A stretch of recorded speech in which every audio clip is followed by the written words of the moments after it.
Hello and welcome into BTN's Take 10 podcast. This is Alex Roux of BTN.com, and I'm very glad to say we are back after a week-ish long hiatus.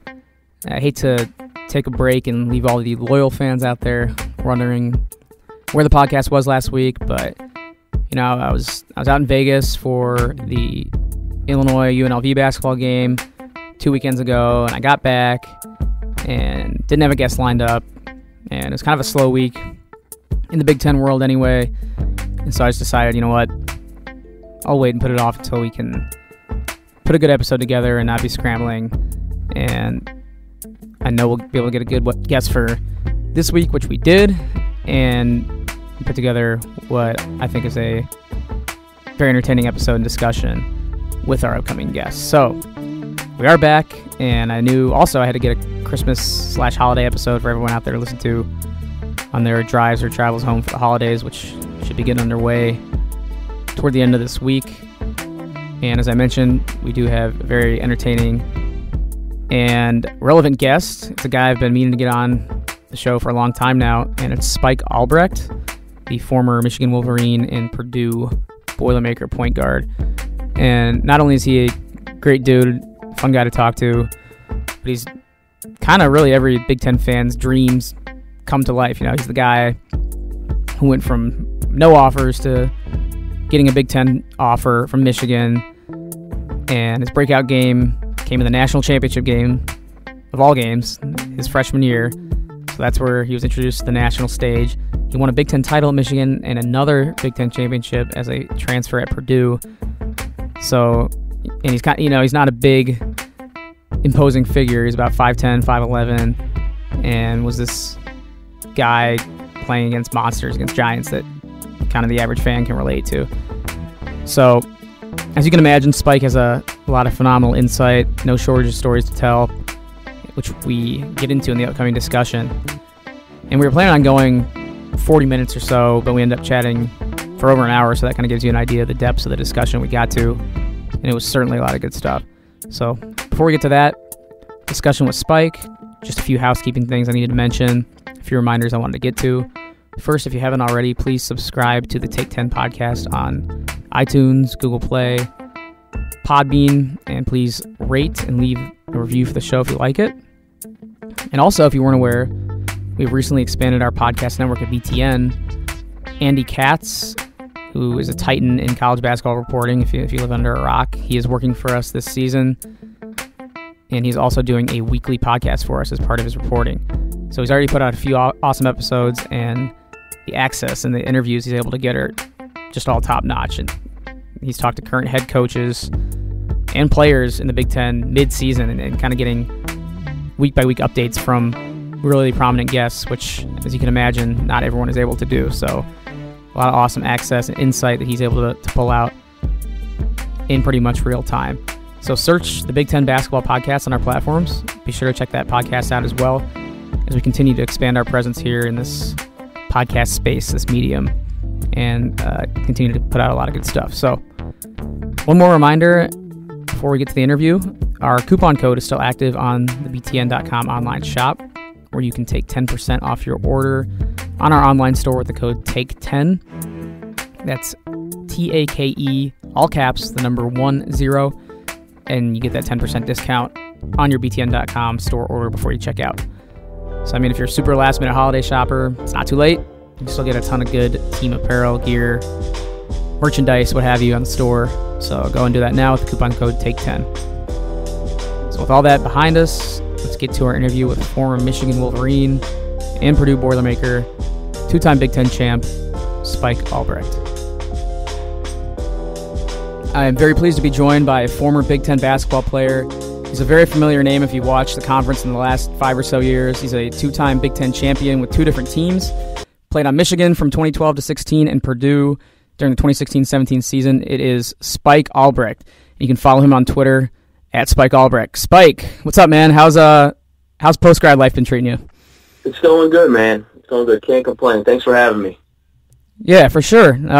First off, hope you're having a good holiday season. You got any special plans for the holidays? Just laying low, or what's going on? Yeah, man.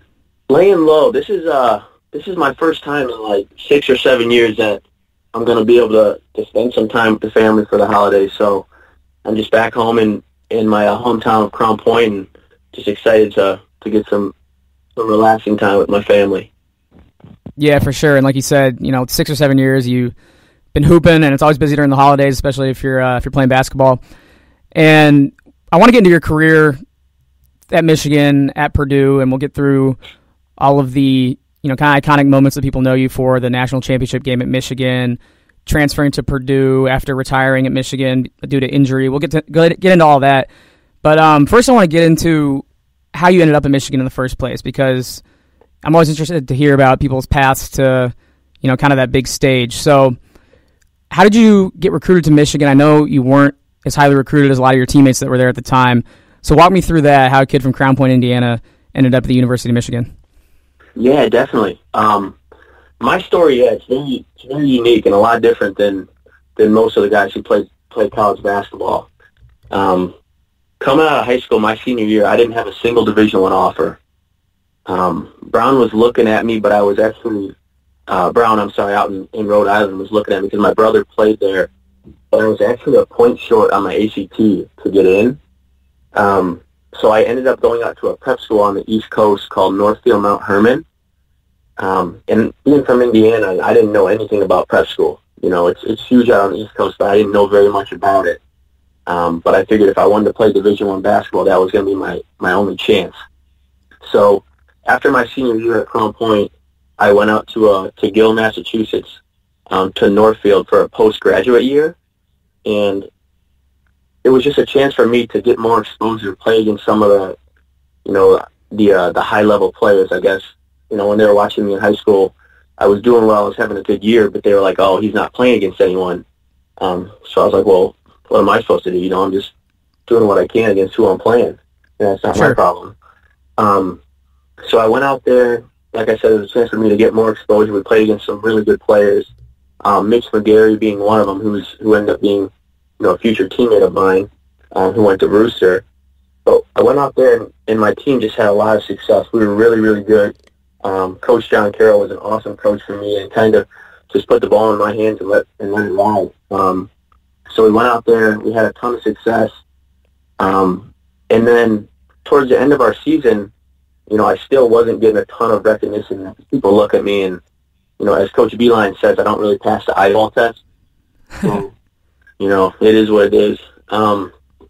But at that time, towards the end of my season, Trey Burke at Michigan, he had a phenomenal freshman year, and there started like rumors and talks that he was going to leave after his freshman year, right. Which obviously Michigan wasn't expecting. So they kind of went into panic mode a little bit, and they're like, oh crap, like we don't have any other point guard if Trey leaves. So my AAU coach, who was Wayne Brum, he reached out to Coach Beeline. And then a little backstory to this. So I played on the same AAU team as Mitch McGarry and Glenn Robinson.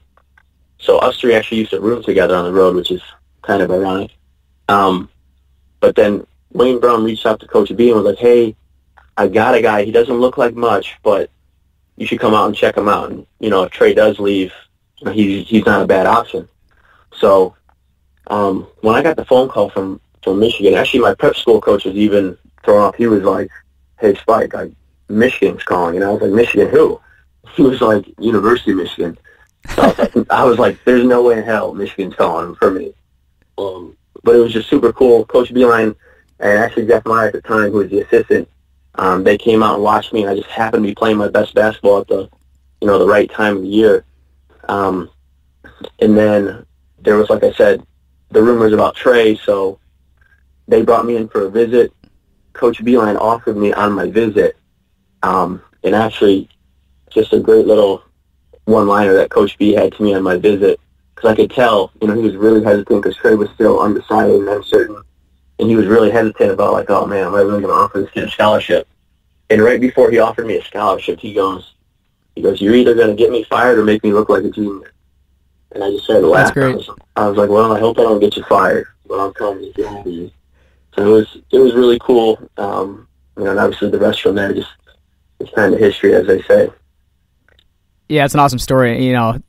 The coaches messed around saying it, that you didn't pass the eye test, but it's true. We're like, I stood next to you when you came and visited the studios, and we're about the same height, 160 pounds, 170 pounds. People that look like me don't play college basketball very often, so it's just awesome that you were able to break through with that extra prep school year and make those connections and be able to get to that stage. And before I ask about your big coming out party, the breakout during the national championship game that people know you for, I wanted to ask about how you fit into that team as a freshman showing up on campus in Ann Arbor.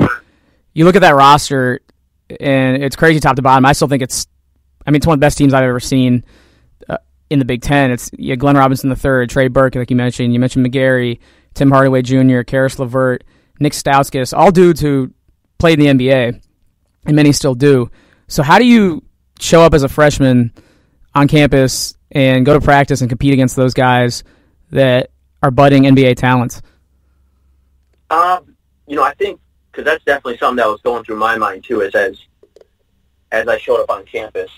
But ever since I was a really little kid, I have two older brothers. I grew up playing against older kids, so I was always, one of the smaller guys on the floor, and people always looked at me and didn't think I could play. So I've always had a chip on my shoulder. So I kind of just took that same mentality into my first year at Michigan. And there was times when it was hard because I matched up against Trey Burke every single day, and I was like, day in and day out, he was just kicking my butt. And I remember I was like, man, I'm not sure I can play at this level. But then once the season kind of started, I saw that I wasn't alone, that he was sort of doing that to everyone across the country. So I was like, okay, it's not just me. But I remember the first week of individual workouts in the summer, it was just us 5 freshmen that you had just named, Mitch, Glenn, Nick, and Karis. And after about 15, 20 minutes into the workout, I just remember thinking in my mind, I was like, holy crap, I was like, I think I'm going to be the only one in this group not to play in the NBA because these dudes are all really good. So, but it was awesome. It was an unbelievable experience. The guys I was fortunate enough to play with, and as good of basketball players as they are, they were all really good dudes too. So that made the experience that much better. Yeah, there's no shame in being the only one of that group not to play in the NBA, and that's a crazy list of athletes and all-time Michigan greats there. Yeah, no, for sure. It was a heck of a first couple years, that's for sure. So you go from, like you said, not only not having any D1 offers, not really expecting to play college hoops at a big stage, all the way to the national championship game your freshman year. So along the way, were you able to kind of soak all that in? Like, are there any stories or any experiences during the tournament run, during that special season when you guys didn't win the Big Ten, but you were ranked number 2, I believe, and you had a phenomenal team? Were there any, like welcome to college moments or cool stories that you were able to soak in along the ride? Yeah, I think, that's one thing that I always appreciated about, during my time in college basketball is, because a year before my freshman year, I wasn't sure I was going to be playing college basketball, so I wanted to make sure, I didn't take anything for granted, and I wanted to embrace the journey along the way. But my freshman year was just a whirlwind. And like you had said, I think at one point we got to number 1 in the country. It wasn't for long, but we ended up playing IU at IU in Assembly, which was absolutely nuts. And it was 1 versus 3. It was the college game day. And it was just absolutely insane. You literally couldn't even feel yourself walking on the floor. They ended up beating us, and I don't know if you remember, but I know IU fans remember for sure. Oladipo had one of the nastiest missed dunks I had ever seen in my life. It didn't go down. I remember that. Yeah. If it went down, I think Assembly Hall would have just erupted.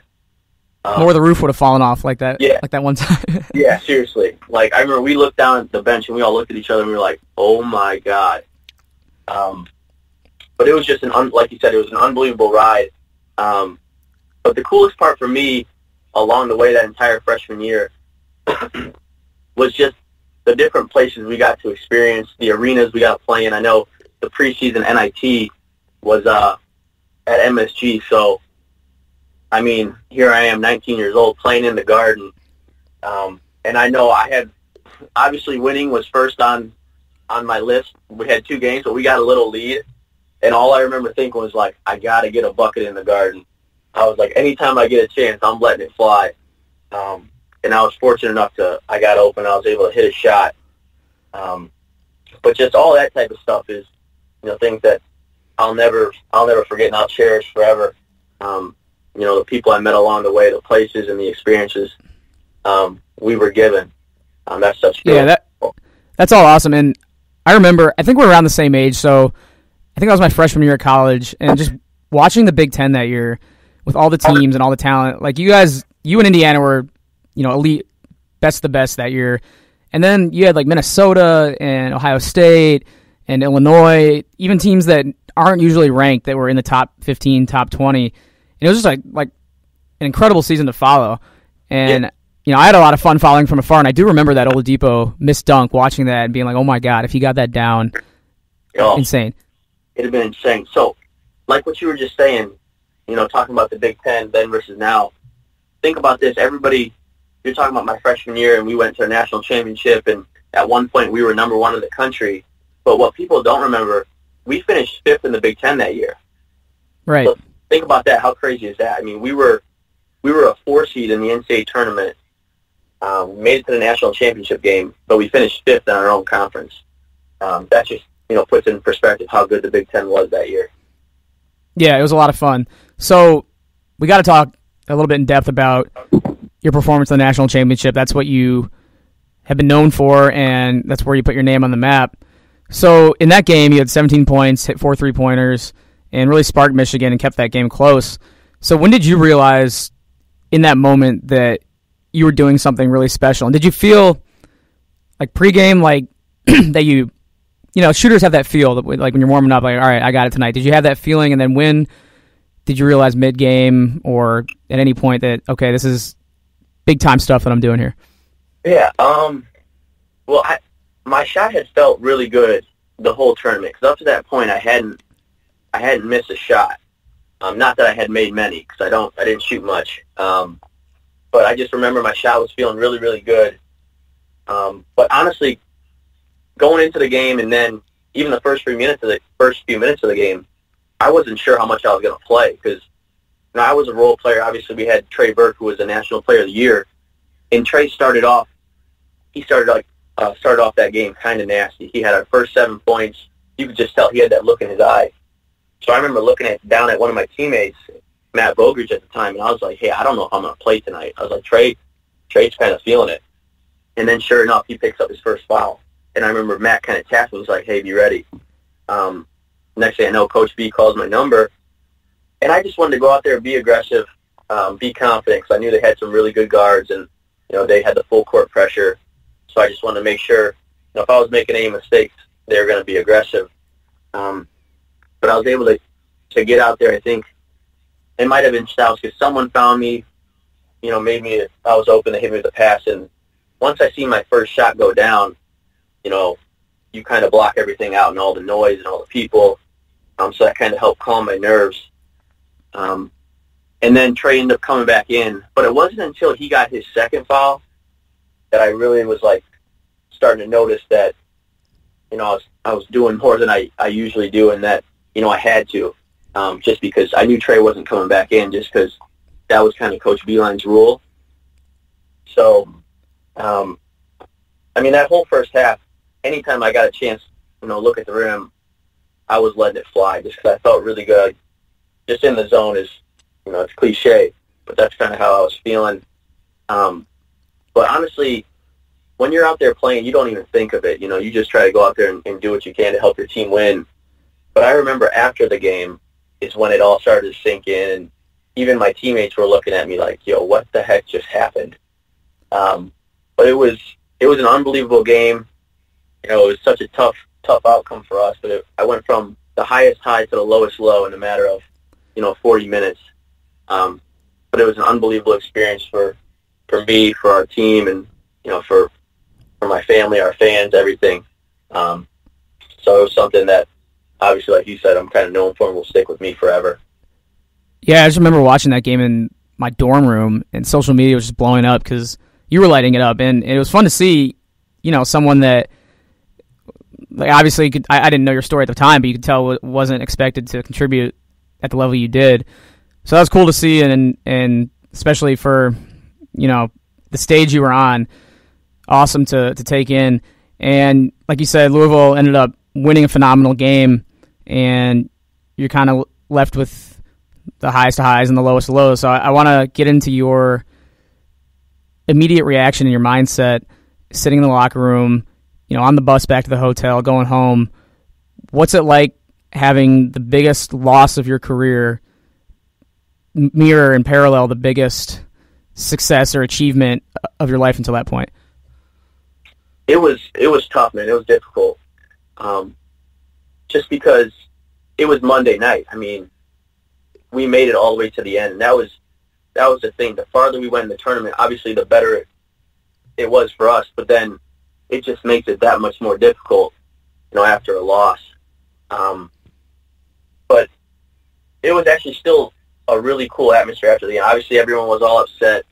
You know, guys were crying, and it sucked because it's your last time playing together because, you know, we had seniors, guys who, you know, were leaving for the NBA, so that team was never going to be together again, which is hard. But members of the Fab Five came in and talked with us after. So it was a pretty special moment, you know, for all of us. But the bus ride back, and we got back to the hotel, and my phone was just nonstop. You know, I was almost like at a loss for words. I was just kind of still in a daze and a little bit shocked about what had just happened. You know, but I always tell people, yeah, the 17 points, they were cool, and it was a lot of fun at the time, but, you know, I traded all in a heartbeat for a national championship ring.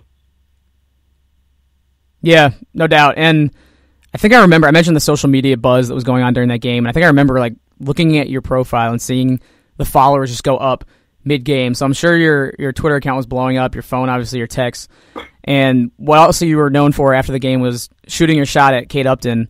The next morning, you said, hey, saw you at the game last night. You know I had to ask this, obviously. Yeah. Hey, saw you at the game last night. Thanks for coming out.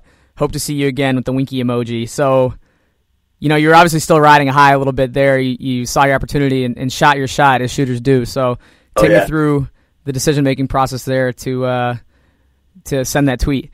Yeah, that was, oh my God, that's so funny. That was probably the ultimate heat check right there. Yeah, it was just one of those things. I didn't even know she was at the game at the time. But after the game, we were all back at the hotel, and, you know, everyone's talking blah, blah, blah about the game. But then some people were like, hey, did you see Kate Upton? And that just became, like, you know, the topic of the table. And I forget who it was, you know. There was, like, 5 or 6 different people. We were all talking, and, you know, Novak was one of them. Zach Novak, that is. You know, some of my teammates, Stauskas, even my brothers, they were all kind of chiming in like, hey, you need to tweet at her. And I was like, oh my God, I was like, why would I tweet at her? And they're like, dude, like, who would have thought you would have scored 17, blah, blah, blah, like, just do it, it'll be hilarious. So I fired off the tweet, and obviously the winky face was probably a little overboard. But within like 10 seconds, I started getting like crazy amount of retweets, and next thing I know, I've got like a couple hundred, and it's a couple thousand. I'm like, all of a sudden, 5 minutes later, I'm like, oh my God, this is escalating. And now I'm starting to think, oh, Coach B is going to be pissed at me because he thinks I'm joking around after the loss, blah, blah, blah. But he totally was cool about it. He took it great. He actually played it up too. But it was one of those things, even to this day, you know, she recently just got married. I still have people like retweeting that or tweeting at me about it, making fun of me. And I'm like, if, you know, all these people who are giving me a hard time, I'm like, if you were in my position, you know you'd have done the same thing. So, you know, it was all in fun nature. Never heard back from her. I was hoping I would at least get a tweet back, but I got nothing. But that's all right. Yeah, I was hoping that when she got married to Verlander recently, like you said, that she would acknowledge you in some form, or Verlander would acknowledge you. That's too bad you never heard back, but, you know, you can't blame me for trying. Yeah, no, absolutely. You know, and to this day, there's, like you said, lasting effects. I mean, you have close to 60,000 followers on Twitter, probably a bunch from that night and from that tweet. And now, I mean, so you're a freshman at that point, and you still have 3 years at Michigan to play, and then you couldn't have known at that point you'd have another year at Purdue, but you got to be thinking, like, this is the peak. It's all downhill from here, right? Dude, absolutely. That's so funny you say that, because literally that's what I was telling people. I was like, I peaked too early. So, like, you know what, if we would have won that game, I probably would have just retired, because I was like, there's nothing else I can do, you know, in my basketball career. I'm not going on to play in the NBA, so I might as well just hang it up. But that's hilarious. Yeah, it was. It was funny. Yeah, but obviously you didn't hang it up. So I want to hear about the rest of your career at Michigan. It obviously had some highs and lows. You did end up winning a Big Ten title at Michigan.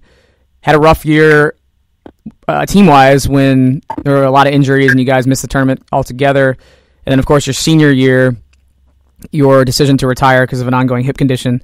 So take me through some of those highs and lows of the roller coaster the rest of your career at Michigan as you carved out your role while the team was kind of, changing all around you and things outside of your control were happening as well. Yeah, definitely. It was, like you said, it was a roller coaster ride. My first 2 years were crazy, and the amount of success we had. I remember just thinking, I was like, this must be the norm. Like, this is college basketball. You just, make the tournament, back-to-back Elite Eight, Final Fours. Like, that's just how it's supposed to be. And then my junior year was just a big-time reality check. We had 3 guys leave for the NBA, Mitch, Nick, and Glenn. So not only was that hard, just losing them from the basketball perspective and, obviously their talent on the court, but for me it was tough because those were 3 guys that, I came in with and 3 of my best friends. So having them or not having them around anymore was tough as well. And then my junior year, we were really young. And Karis, had to take the reins for the first time. We really struggled with injuries. Like you said, we missed the NCAA tournament. We didn't even make the NIT tournament. So that was just a tough year all around for Michigan basketball. And then I had the surgery in the off season, and I just remember, Karis and me talking. We're like, hey, like, new year, we're going out with a bang. Like, we're getting back in the NCAA tournament. We're not being known as, like, the 2 guys who were captains who didn't make the NCAA tournament, yada, yada, yada. And then, obviously, I had the disappointment from my surgeries and not recovering the way I would have liked to. And my senior year was just an absolute emotional roller coaster, up and down, between trying to get healthy and, playing and the setbacks, and then ultimately having to hang it up and, sit out the remainder of my senior season, which stunk because that's not the way, I wanted to go out, especially, at Michigan. So that's really unfortunate. But it did open up another door for me to go to Purdue. Yeah, for sure. So a couple questions about your injury. First of all, what was the injury itself? Was it a condition that when you had surgery, they expect you to make a full, quick recovery and it just didn't go as planned? Or what was the diagnosis and what was your projected recovery time and rehab looking like? Well, I think, so the actual surgery I had, it was an FAI impingement, and I had fractures in my hips. So they had to go in and re-stitch up my labrums and then shave down some fragments on my fractures in my hips. But it was just one of those things. I think there was a lot of unknown because it's not very common in basketball players. It's more common in hockey and a few other sports. But I was told that it was going to be, 6 to 8 months. I'd be back better than ever, this and that. And I don't think it's anyone's, fault. That's just the way it was, that I wasn't able to get back in time because I was rehabbing, twice a day, pretty much all off season, 5 days a week. But I remember when October rolled around, we started practicing. I just wasn't ready. I had zero explosiveness. Not that I had any to begin with, but it was a lot less than it usually was. And my lateral movement just wasn't there. Like, we would be doing simple defensive, slide drills, and I literally just couldn't slide without getting an absolute, firing pain in my my hip flexor and my adductor. And it was a lot of the same stuff I was dealing with my entire junior year between my hips and my back. And I really just didn't want to go through that whole process again, where I was going to be having to do cortisone shots or pain pills, whatever I had to do to get myself ready to play. I had just gone through that, for pretty much an entire year, and I didn't want to put myself through that again, physically or mentally. Like I said, I don't think it was, it was no one's fault. The surgery went great. Like, I feel great now. I just don't think it was meant to be, that I would ever be back to my normal self. Yeah, so when you decided to hang it up, retire, a little less than halfway through your senior year, did you ever think at that point you would play basketball again? I was definitely hoping. I still continued to work out and do all my rehab and my maintenance work, and I was even in the gym on my own, and I was in the weight room trying to get stronger and get myself back into some shape and things like that. But it was a long process, and I just wasn't seeing the improvement like I had hoped. But I didn't want to waste an entire year not being able to play or giving a few minutes here or there, if there was an option for me to get healthy and come back for a fifth year or go play overseas or something like that. So that's why I made the decision I did. All right, before we move on to how you got to Purdue and the process of ending up there, are there any other stories you had with teammates or with opponents or on the road or anything like that you want to share with the podcast here at Michigan? Michigan stories? Yeah. Oh, yeah, I got a few. I'll give you a couple. All right. When I was a freshman. So Coach Beeline, loved to death. When we were on the road, we'd be traveling when we stay in the hotels. We'd wake up for breakfast before we do film on game day, and we'd have, the breakfast layout, the buffet, and on the tables you'd have water, milk, orange juice, whatever it was at each table, and then cranberry juice. So Coach B was always big on like why are we, we're not wasting anything. So he was noticing that we were getting cranberry juice, but nobody was drinking it. So, yeah, this leaves Coach B. So he's getting all worked up one morning. He's like, why the hell, why are we buying this stuff if no one's drinking it? And, all the managers are kind of looking around, no one wants to say anything, this and that. And then sure enough, about 2 or 3 minutes later, Trey Burke comes walking down into the breakfast room. First thing he does is go and pour himself a glass of cranberry juice. And Coach B just turns around and looks at the managers and everybody says, hey, he goes, keep that damn cranberry juice. That's pretty good. Because I was one of the few guys in there at the time, and I was just cracking up because obviously whatever Trey wanted, he was getting. That secret sauce right there. Yeah, hey, I should have been drinking cranberry juice, apparently. Exactly. And then just another funny story, kind of another quirky story, is more of a now one with Maurice Wagner. So Mo Weezy, when he showed up on campus, his freshman year. So Coach B has a no cussing rule. I mean, he's by the book. He's old school. He doesn't want you swearing or cussing during practice, this and that, which is totally understandable. But Mo, being a European, is a little bit of a hothead. So we've all been in trouble numerous times for cussing and swearing, and rightfully so. But all of a sudden, Mo Weezy's here, and after every play, he's blurting something out like crazy, but he's doing it in German. And we're all like, what the hell? What's going on? What's he saying? And this dude, Mo Weezy, was cussing for about 3 months in German. And it took Coach B 2 or 3 months to finally catch on. So then from then on, anytime Mo had one of his little outbursts, Coach B's like, I don't even know what you're saying, but stop me. He's like, I'm sure it's bad. But that's just Mo Weezy in a nutshell. And that's just, I think you guys can see that even the way he plays with that fire and that competitive spirit. Yeah, I can picture Beeline right down the sidelines with a German for Dummies book, looking up the translation for whatever Wagner is saying. Yeah, no, absolutely. It was actually hysterical. I was cracking up. That's good stuff, man. All right, so moving on to how you ended up at Purdue, how did that opportunity come about? Because you had a teammate, Max Bielfeldt, who did the same thing as you, put in some years at Michigan and then moved on to Indiana. And Andrew Dockich as well was another one of your teammates who is doing that this year, playing out his final year at Ohio State. So did Bielfeldt kind of lay that blueprint for you and make you realize that was an option, or did it just kind of come about organically? How did that happen?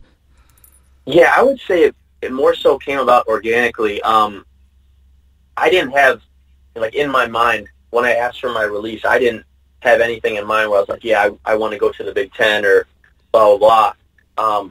I wanted to go wherever I felt like was the best fit for me and somewhere where I knew I would come in as a fifth year in mesh and be able to contribute, and we'd have a chance to compete for a championship and make the NCAA tournament. I knew everything that Max had to go through and how that all worked to get to IU from Michigan. But I wouldn't say that's what sparked my move.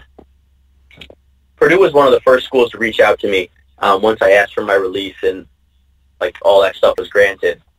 And I just say more than anything, I just really like the people and the culture that they have. It reminded me a lot of Michigan, actually. Coach Paint's a super good dude. I came on my visit. All the other coaches, they were all great guys. But I tell people the biggest thing for me wasn't, come in, I want to play this many minutes or do this or that. That stuff, it didn't matter to me because by the time you're a senior, you don't care about that. All you care about is winning and being around good people. Sure. But one of the things that really stuck out to me when I was on my visit, and I've told people this before, is that P.J. Thompson, who he's obviously their point guard now, and someone when I was coming in who I knew I'd be competing with for minutes. So he had every right to be pissed at me and to kind of be a jerk at me on my visit, knowing that they were bringing me in as a fifth year and I could be competing with him for minutes. But he was as cool as they come. He was one of the first dudes I met, and he was just super friendly, welcoming. And that spoke volumes to me about obviously not only PJ and his character, but about what Coach Painter and Purdue was all about. So I'd say that was probably the biggest reason why I ended up at Purdue. Sure, and you ended up there at a great year. Obviously a Big Ten championship winning team, and they really had things rolling. They still do, obviously. But I kind of have more of a question that I've always been curious about when I see fifth-year grad transfers go to another school, especially when that team has success. So the question is, at like an emotional level, on a personal level, does your investment in that program, like to your core, ever reach the same level as it did putting in 4 years of work at a place like Michigan? You're kind of being dropped into a program at Purdue where they've already built this thing up, and you're coming in as an old head, grad transfer. So I wonder the same thing about Dockich being from Michigan going to Ohio State. I always just figure players have a different perspective than fans.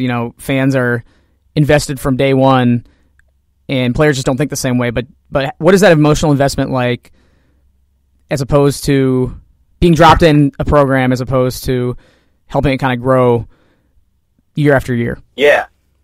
Like you said, it's definitely different. And the Michigan to Purdue, I feel like is a lot different than, Doc going Michigan to Ohio State. But, right. Lots of fifth years, they come in and use it as a more of a basketball platform to, have success on the court, get their numbers up, and then, they go leave. Pro. They go pro. They leave right after season. But for me, I was using it as an opportunity to, go play for another great basketball school with great coaches and great fans, which was awesome. But then the relationships you build along the way, and sure, it's not going to be the same as, the 4 years I spent at Michigan because I was there for 4 years. But I was still at Purdue. I graduated. I got my master's, so it's not like I went there and then I dipped out, right after season. So, I built great relationships with all my, my teammates at Purdue, and my coaches. I just went back to a game, a few weeks ago, versus Belpo, and then I was in Ann Arbor this weekend. So, I wasn't just there for, the few months of the basketball season. I took a lot of pride in being a Purdue Boilermaker, and it's probably different for me that I'm from Indiana too, so I know that's true. Yeah, I know what Purdue basketball is all about, and their fan base, and the fact that they welcomed me and with open arms and treated me as awesome as they did. And I was just subpar last year. It's not like I came in and I was some stud, but they were awesome to me all year, even when I was struggling. So I got a lot of love for Purdue. Yeah, so you mentioned it's different with someone like Dockich going to Ohio State. Would you be able to, if offered the opportunity and, Ohio State had said, come on to Columbus, would you have done something like that? Does the rivalry run that deep in your mind? Oh, see, for me it does. But I see, where Andrew's coming from, having been a walk-on, for him to have an opportunity to go play and, get his master's from Ohio State. I get it. But for me, with my fifth year, I was contacted by both Ohio State and Michigan State, and those were the two schools I just absolutely. And they're both great programs, great coaches. But I just remember I was like, there's no way I could go to Ohio State or Michigan State after everything Michigan and Coach Beilein had done for me. That's awesome. That's good to know. I always wondered how bought in players get. I know it's varying and it differs from player to player, but that's great that when Ohio State and Michigan even enter the thought process that you're like, I can't do that. That's great. Yeah. So I want you to compare and contrast Purdue as opposed to Michigan. Like you mentioned, both great programs, great fans, and have had similar levels of success the last, since the decade really started. And even going back farther than that, both historic programs. So what would you say, the biggest difference that could be related to culture or the fans or the program, the arena in general? What's the biggest difference between Purdue and Michigan? Well, a few things. First I would say that Purdue, as of right now, and I love Michigan and the Michigan basketball program and the fans, but don't get it twisted. Michigan's a football school. Right. Definitely, especially with Harbaugh coming back. My first 2 years, football was pretty down, and we were really rocking. So Chrysler was jumping, and there was a lot of fans kind of, on the Michigan basketball following. But Michigan, for the most part, is a football school, whereas Purdue's a basketball school. Indiana's a basketball state. And me being from Indiana, I certainly knew that. So that was pretty fun to be a part of.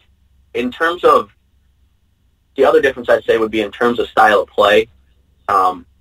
It was just very, very different, and I knew that going in to Purdue, that it was obviously much more defensive minded. Coach Bank's a defensive mind, even though they score the basketball, and Purdue doesn't get enough credit for that.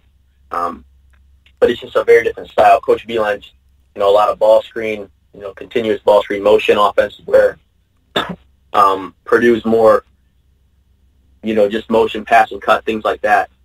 So that was an adjustment for me. But as a fifth year, there's really nothing you haven't seen in college basketball. So I felt like I was able to pick up on it pretty quickly. But if I had to say that, those would probably be the biggest differences.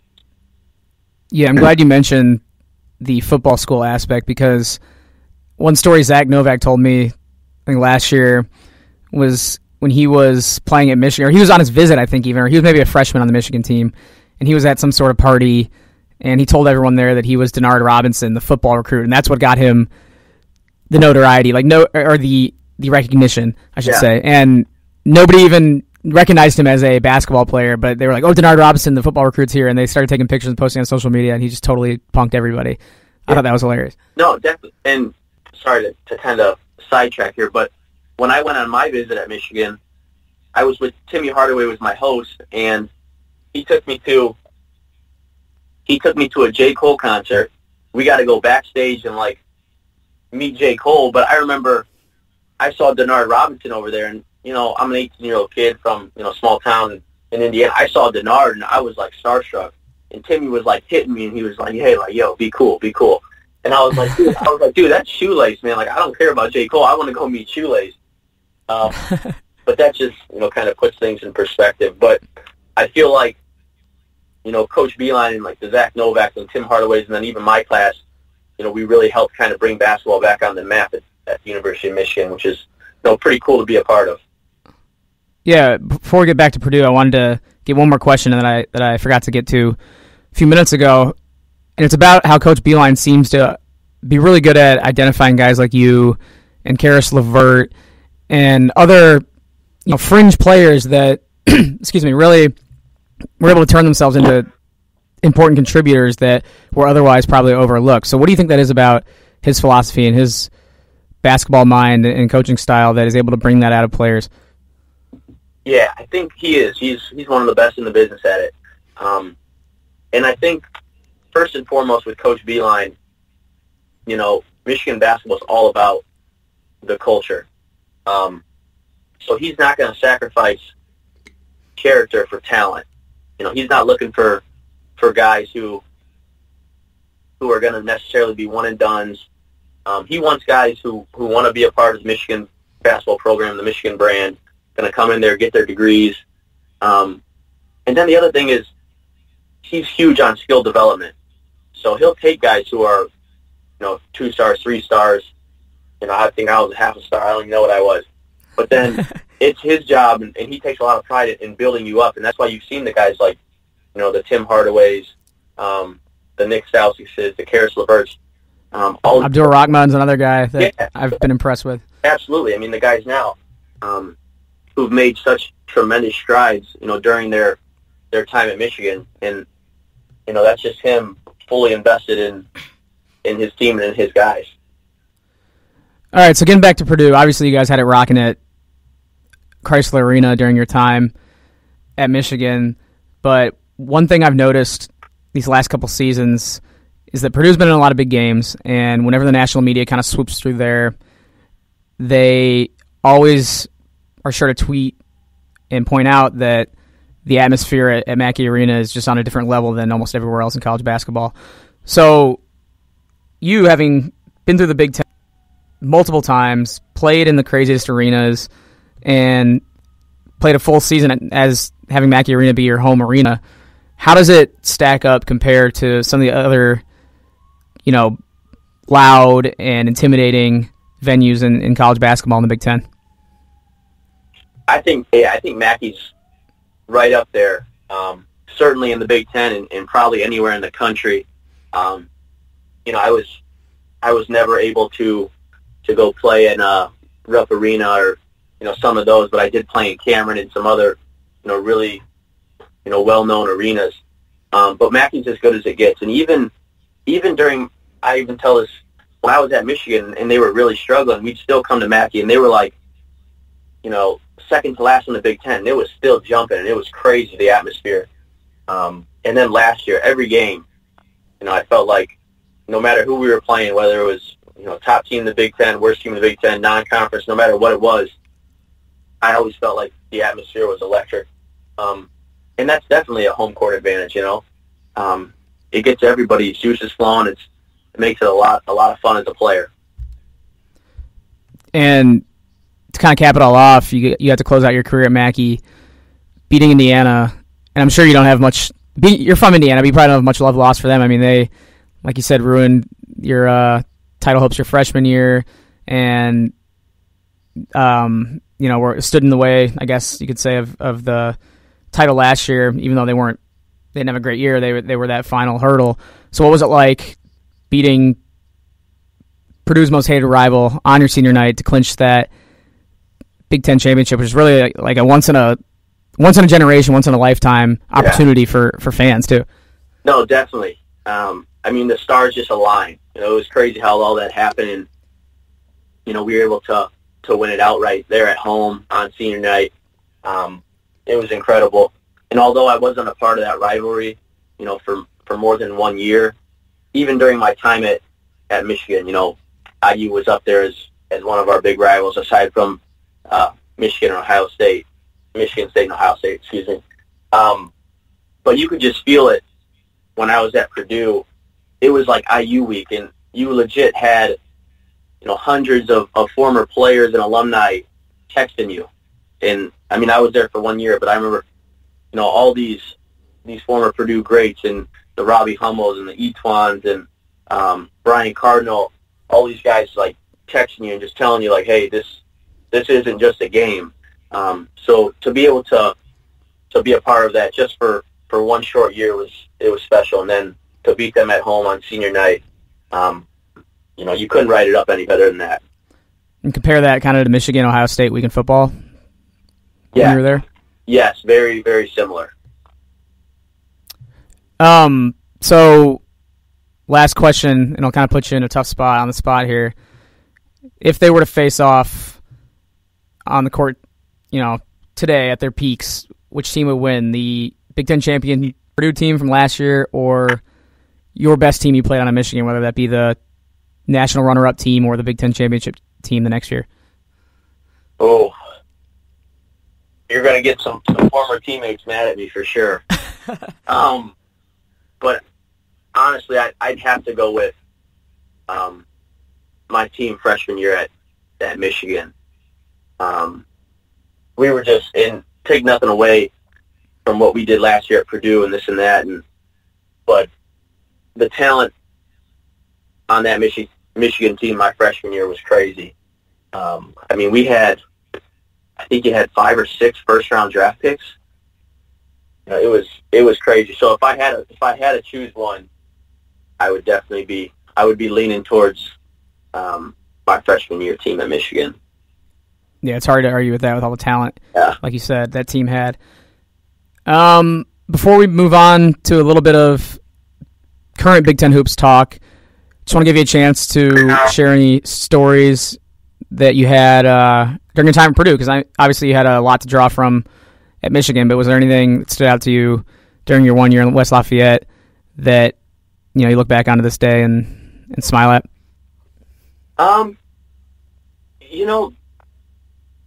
Not really any particular stories, but just all the people I met along the way, and just quality people. They were fun, outgoing. I never had so much fun going to practice every day, listening to Coach Painter tell jokes, and it was a lot of fun. I remember we did a trip to Spain. So I was fortunate enough. I got 2 foreign trips because it just happened like that.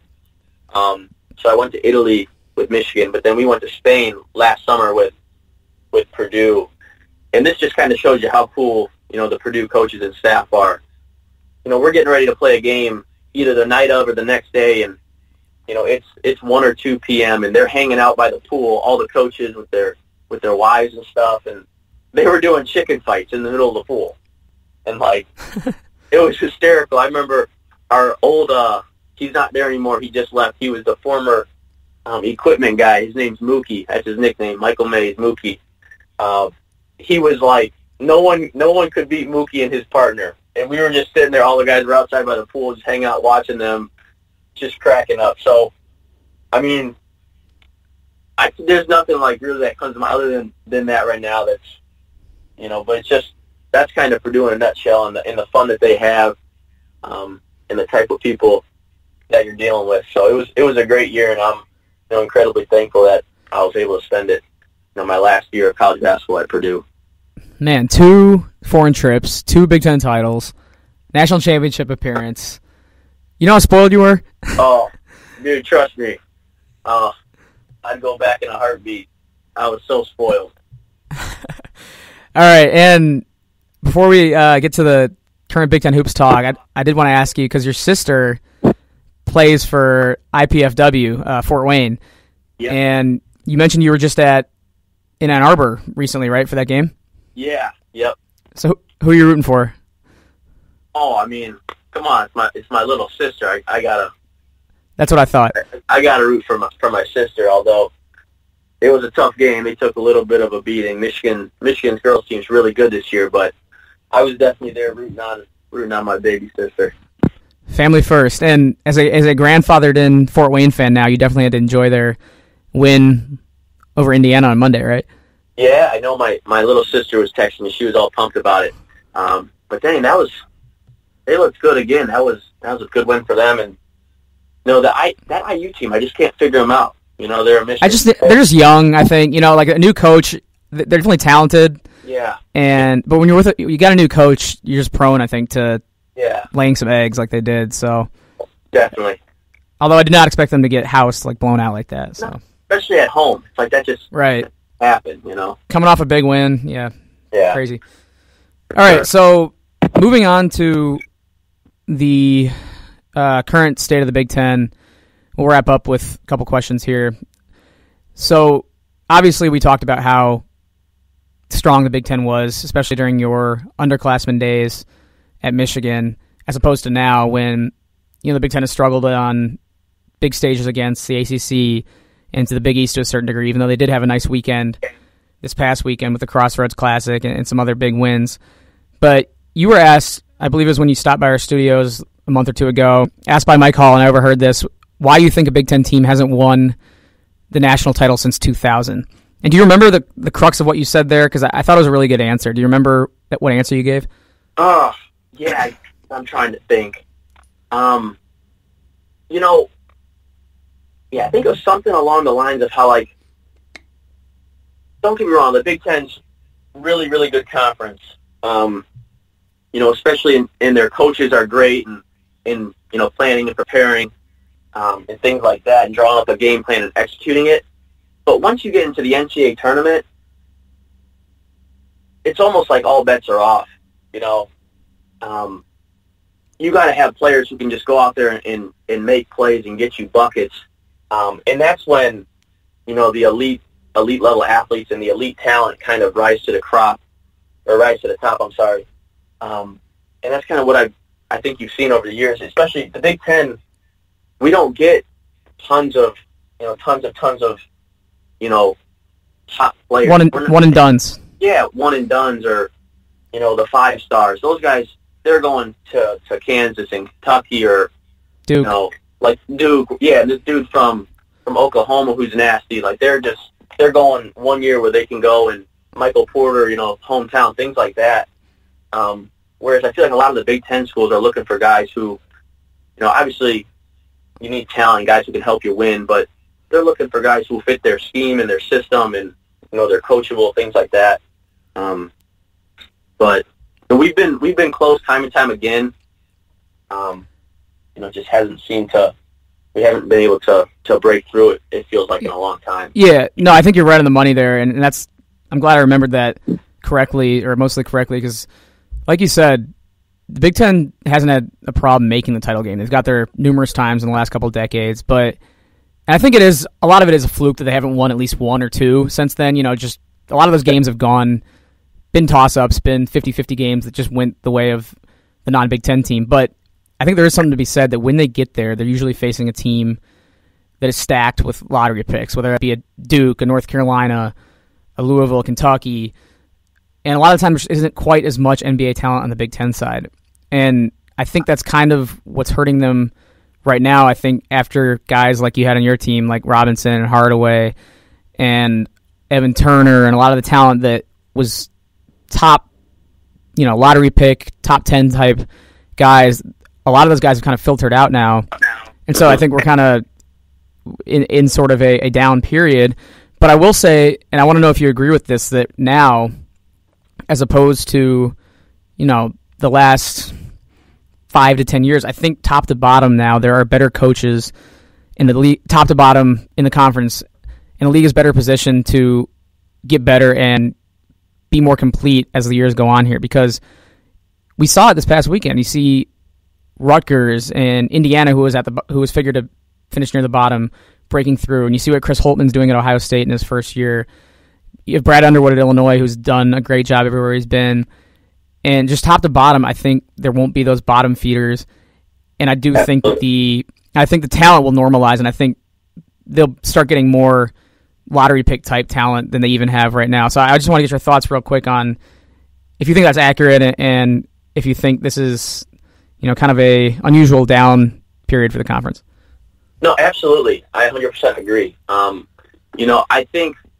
don't think the top half of the league, especially like the top 4 or 5 teams, are as good as they've been. But I definitely, you've been seeing in the past couple of years that the bottom, 4, the bottom 6 teams in the Big Ten are getting better and better. And that's why there's really no easy games in the Big Ten. You just saw it the other day. You go on the road, it doesn't matter where you go. Right. Penn State's good now. Nebraska is tough. Nebraska just beat Minnesota. Nebraska. They almost beat. They should have beat Kansas. Yeah, exactly. But I definitely agree with that. But I think it just kind of gets that bad rep because our top half teams, aren't as good as they've been, and then plus we go and we struggle in the Big Ten ACC Challenge. But it's early, and I think there's a lot of new coaches, there's new players, there's adjustments. So I think, teams are only going to get better and better. And I think there's going to be some teams that'll, surprise you, come February and March. Yeah, now it's kind of on the Archie Millers and the Steve Pikiels and Brad Underwood, Chris Holtman to recruit that NBA-type talent while Izzo does his thing and Painter does his thing, kind of get that league, more beefed up at the top. And I think I like their chances to do it pretty quickly. So we'll see. And before I let you go, just want to get your thoughts on the current versions of the 2 teams you played for. We can start with Michigan. They started off slowly, in my opinion. I watched them their first few games, and they had trouble putting away some inferior competition. And then they really improved. After Maui, it looked like they really started to get their stuff together. And I've been really impressed with how they've looked. Just Beeline, again, able to get the most out of his pieces. And you do have some game-changing talent like Mo Weezy, as he said earlier. Mm-hmm. So what do you think is their ceiling this year? Do you think they have a run in them like we saw last year when they really were undersized, but they had some really solid pieces and were able to make some real noise in the Big Ten tournament and the NCAAs? Yeah, I think they're an NCAA tournament team. Like you said, I think they got off to a little bit of a slow start, but they got a lot of new faces. Obviously the freshman, but also Charles Matthews, who I think is a stud. Might possibly be the newcomer of the year in the Big Ten. Yeah, he's great. Out last year. I don't know if they'll be quite as good as last year, just because of Derek Walton and what he did at the point guard position, because that's such a huge position for Coach Beeline. DJ Wilson too was unbelievable. Absolutely. But I expect them to keep getting better and better, and I think they're going to be one of the dark horses in the Big Ten, and I think they have a chance to finish inside the top 4. So I'm excited. And I spent a lot of time up there watching those guys, and Coach Beeline, he's a really good coach, so I know they'll get it figured out. All right, so how about Purdue? Obviously a very solid team. They took some lumps in Atlantis before starting what has been their current streak of excellent basketball, really, when they knocked off Arizona, and have pretty much rolled since then. But I still think, and I think Purdue fans would agree, that they're not maybe getting the respect they deserve on a national level for whatever reason. So before I even ask you about a prediction for them this year, do you think there's a lack of respect there in the national media that people are maybe sleeping on Purdue? I would usually say yes, and in the years, I think a lot of it's due to, like the reputation. I think Big E said it best last year, like, hey, we don't necessarily look sexy out there, but we go out and get it done. But I think I just saw them right now. I think top 20. I think they're 16th in the polls. I definitely think they're really good and they're getting better. They had those 2 losses in the Bahamas, and those were really unprecedented. That's not typical of them to lose early on. But it was a good Tennessee team who was in the top 25, and then Western Kentucky. So it's not like those were two slouches, and it's on a neutral court. But I think a lot of people are just kind of handing the trophy over to Michigan State for the Big Ten, and I think Purdue can give them a run for their money for sure. I know Michigan State has a ton of, talent, but, they're still young. They still got, freshmen and sophomores out there. Purdue's been through it. They got four seniors who start, and then Carson Edwards, who's an explosive athlete and a phenomenal scorer. So I think if anyone can give Michigan State a run for their money this year, I think it'd be Purdue. All right, yeah, and I was going to have you predict an official Big Ten champ. You kind of laid it out there without saying it, but who do you think, if you had to go on record, etch it in stone right now, and we can revisit it in a couple months, who do you think is going to take home the Big Ten title? I'm asking you, Mr. Big Ten title himself. He have two with two different teams. Yeah, I didn't do much for either one of them. I just happened to do. You know what? If I had to guess, if I had to say, on paper, I would say Michigan State, but I'm going to go with Purdue. I think they're going to go back-to-back. That's not just because, I don't want the Purdue faithful to be mad at me. I really do. I think experience and senior leadership, and I think that stuff means something. And what they've been able to accomplish and what they've built over the years, I think that's gonna pay off. Michigan State, another thing. Last year they were the hunters. They were middle of the pack. This year they're getting everyone's best shot. So it's a lot different when you're the hunted. So we'll see. They're obviously a really good team, and Coach Izzo's a hell of a coach. But I wouldn't be surprised if they have a few mishaps here and there. All right, Spike, that's all I got for you. We'll mark it down, Purdue, and we'll hold you to it in a couple months here. But, hey, a lot of good stuff. Really appreciate you jumping on. I mean, I told you we'd go 30 to 45 minutes. We went over an hour, so that shows, you had a lot of good stories and a lot of good insights. I really appreciate you joining me. Definitely, man. Thanks for having me.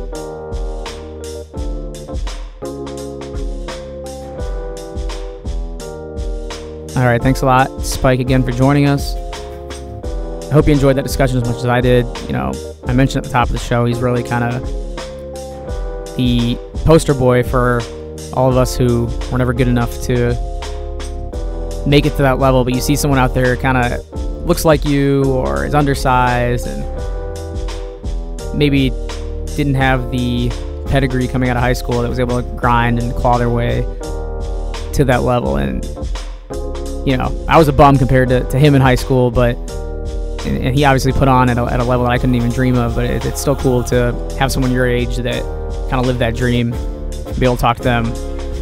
And Spike, as you just listened and heard, had a lot of fascinating stuff to say and a lot of great stories. And, just really lived the dream for 5 years and overcame a lot with injuries and some adversity. So a lot of good stuff, Spike. Great to talk to him, and definitely have to have him on again in some capacity at some point down the road. So thanks to everyone out there for listening, and thanks as always to Wes White for producing. I will try and get our episodes out back on our regular schedule at least once a week going forward. So hang with us here. Subscribe if you haven't already on all the podcast platforms. And we'll talk to you next time here on the Take 10 Podcast.